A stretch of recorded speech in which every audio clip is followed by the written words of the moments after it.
In English lessons at St George, we use a technique called Talk for Writing to teach children how to write their own independent texts.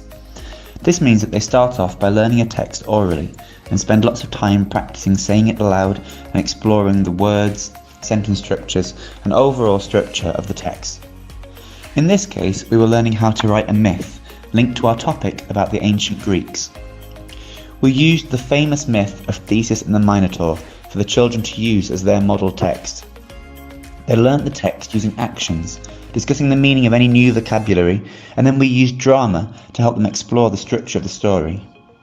The next stage of the process is to work as a class to innovate the text. This means we took the original story and changed some small parts of it.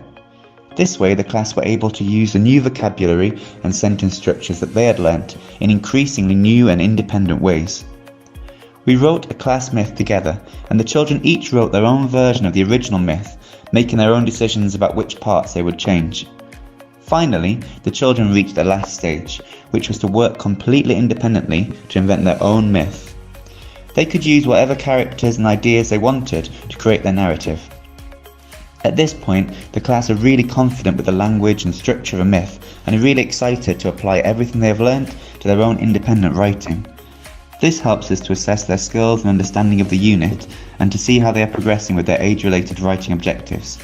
They will assess themselves against their year group objectives and spend some time self-editing to ensure that it is their best work.